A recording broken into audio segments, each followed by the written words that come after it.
নামে এমডি এবং মোহাম্মদ নিয়ে ঝামেলা আছে, অর্থাৎ এনআইডিতে এমডি আছে, পাসপোর্টে মোহাম্মদ আছে, অথবা এনআইডিতে মোহাম্মদ আছে, পাসপোর্টে এমডি আছে, অথবা এক জায়গায় আছে এক জায়গা নাই, অর্থাৎ এনআইডিতে এমডি আছে, পাসপোর্টে কিছুই নেই, এমডিও নেই, মোহাম্মদ নেই। এই ধরনের সমস্যা কিভাবে সমাধান করবেন, পাসপোর্টে করা যাবে।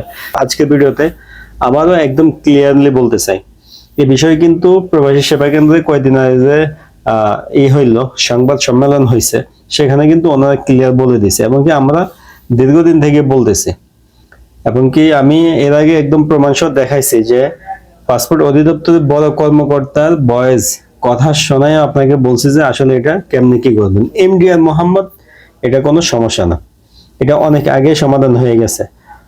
যদি আপনার এনআইডিতে এমডি থাকে, পাসপোর্টে মোহাম্মদ থাকে, আপনি যেটা চান সেটাই নিতে পারবেন। একইভাবে পাসপোর্টে এমডি আছে, এনআইডিতে মোহাম্মদ আছে, এখন আপনি যেটা চান সেটাই নিতে পারবেন। অর্থাৎ আপনি যদি চান পাসপোর্টের মতো এমডি নেবেন, এনআইডিতে মোহাম্মদ আছে থাকুক, নিতে পারবেন, কোনো সমস্যা নেই। আর আপনার যদি মনে করেন যে আমি এনআইডির মতো এমডি দিয়ে নিব, এনআইডিতে এমডি আছে, পাসপোর্টে মোহাম্মদ আছে, এখন আমি এনআইডির মতো এমডি নিব, কোনো সমস্যা নেই, আপনি এনআইডির মতোই নিতে পারবেন। আর আপনার যদি কোনো এক জায়গায় না থাকে, তাহলে দেখতে হবে কোন জায়গায় নেই। পাসপোর্টে এমডি আছে, এনআইডিতে নাই, সেক্ষেত্রে আপনি চাইলে পাসপোর্টের মতো করে এমডি বাড়তি দিয়ে নিতে পারবেন। এনআইডিতে না থাকার কারণে এমন নয় যে আপনি নিতে পারবেন না, পাসপোর্টে থাকলে এনআইডিতে না থাকলে আপনি নিতে পারবেন, সমস্যা নাই। কিন্তু এনআইডিতে এমডি আছে, পাসপোর্টে নাই, সেক্ষেত্রে কিন্তু আপনাকে অবশ্যই বাধ্যতামূলক এনআইডির মতো করে এমডি নিতে হবে। বিষয়টা ক্লিয়ার ভাবে বোঝেন। একটা হইলো পাসপোর্টে এমডি আছে, এনআইডিতে নাই, এক্ষেত্রে আপনি পাসপোর্টের মতো এমডিটা নিতে পারবেন, কোনো সমস্যা নেই। এনআইডিতে নাই, এর জন্য আপনার পাসপোর্ট আটকাবে না, আপনাকে পাসপোর্টের মতো করে এমডি বাড়তি দিয়ে দিবে, এনআইডিতে না থাকা সত্ত্বেও। কিন্তু পাসপোর্টে এমডি নেই, এনআইডিতে আছে, তখন কিন্তু আপনাকে অবশ্যই পাসপোর্ট এমডি দিয়েই নিতে হবে। এনআইডির মতো করতে গেলে এনআইডিতে এমডি আছে মানে নতুন ই পাসপোর্টে আপনাকে এমডি অবশ্যই আবেদন করতে হবে, এমডি নিতে হবে। আর দুই জায়গায় দুই রকম থাকলে, এক জায়গায় এমডি আছে, এক জায়গায় মোহাম্মদ আছে, তখন আপনার সুবিধা মতো আপনি নিতে পারবেন। যদি আপনি পাসপোর্টের মধ্যে মিল করে নিতে চান, নিতে পারবেন। এনআইডির মতো মিল করে নিতে চান, তাও নিতে পারবেন, সমস্যা নাই, দুই জায়গায় থাকলে। আর যদি শুধু পাসপোর্টে আছে, তখন আপনি পাসপোর্টের মতো নিতে পারেন। আর যদি শুধু এনআইডিতে আছে, পাসপোর্টে নাই, সেক্ষেত্রে আপনাকে এনআইডির মতোই নিতে হবে। এনআইডিতে এমডি রাকিবুল ইসলাম আছে, পাসপোর্টে শুধু রাকিবুল ইসলাম আছে, তখন আপনাকে এমডি রাকিবুল ইসলাম নিতে হবে এনআইডির মতো করে। আর না হলে এনআইডি সংশোধন করে এমডিটা বাদ দিতে হবে। এখন আপনি তো এমডি চাইলে বাদ দিতে পারবেন না, বিষয়টা এত সহজ না। এনআইডি সংশোধন করা তো খুবই ঝামেলা। যদিও এনআইডি সংশোধন নিয়ে একটা নিউজ প্রকাশ হয়েছে 2-3 দিন আগে, সবাই জানেন।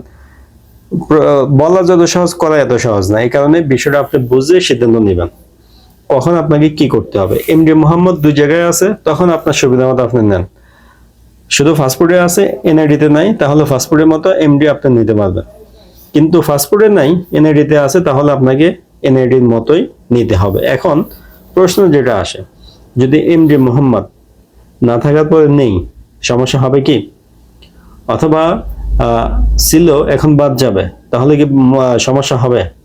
আমাদের জায়গা থেকে আমরা যেটা বলতে পারি, মোটামুটি একটা অভিজ্ঞতা থেকে, পাসপোর্ট নিয়ে অনেকজনের সাথে কাজ করি, বা সৌদি আরবে যাওয়া যাতে বিভিন্ন নাম, বিভিন্ন সিস্টেম যেহেতু আমরা দেখি নিজ চোখে কাজের সিস্টেমটা, এমডি আর মোহাম্মদ নিয়ে আশা করতেছি আপনি কোনো ঝামেলা পড়বেন না। শুধু এমডি আর মোহাম্মদ নিয়ে কেন বলবেন না?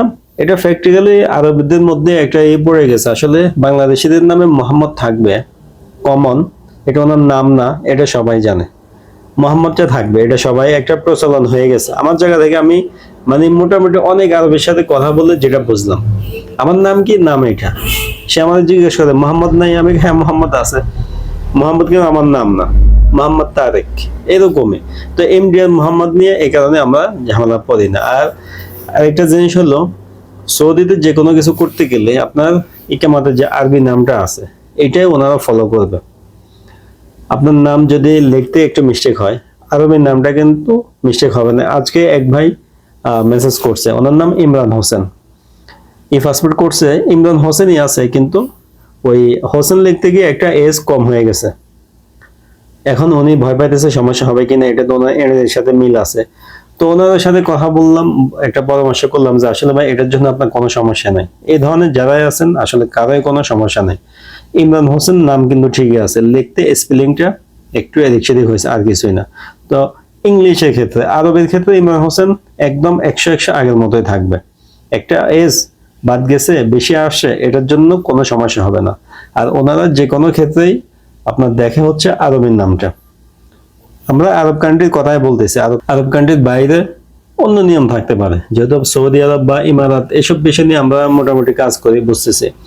এমডি নিয়ে, মোহাম্মদ নিয়ে ইনশাল্লাহ আপনার কোনো ঝামেলা হবে না। তবে যতটুকু সম্ভব আপনি চেষ্টা করবেন পাসপোর্টের সাথে এই পাসপোর্টটা মিল রাখতে। এমন না যে এটা বলতেছি মানে আপনি ইচ্ছা করে সংশোধন করেন, বিষয়টা এরকম না। যতটুকু সম্ভব হয় চেষ্টা করবেন বর্তমান পাসপোর্টের সাথে এই পাসপোর্টটা 100 মিল রাখার জন্য, এটা আপনার জন্য ভালো। আল্লাহ না করে এখন কোনো সমস্যা হয়নি, ভবিষ্যতে সৌদি সরকার এমন একটা নিয়ম করলো, তখন আপনি একটা চিপার মধ্যে পড়ে গেলেন, এরকম হইতেও পারে। ঝামেলা থেকে বাঁচার জন্য আমরা চাইবো কি এই পাসপোর্টটা বর্তমান এমআরপির সাথে মিল রাখতে, যে কোনো ভাবে চেষ্টা করে আমরা এটা করার চেষ্টা করব। কেমন? আর নিবন্ধন দিয়ে যাদের করা, তারা তো অবশ্যই চাইলে নিবন্ধনটা এমআরপির মতো করে এই পাসপোর্ট করতে পারেন, তাদের জন্য তো অপশন আছে। আর যাদের এনআইডি দিয়ে আগে করা হয়ে গেছে কিন্তু এই পাসপোর্টে ভুল আসছে, তাদের তো আসলে করণীয় কিছু নাই। এখন হয় এনআইডি সংশোধন করতে হবে, না হলে এনআইডির মতো এই পাসপোর্টটা নিতে হবে বাধ্যতামূলক।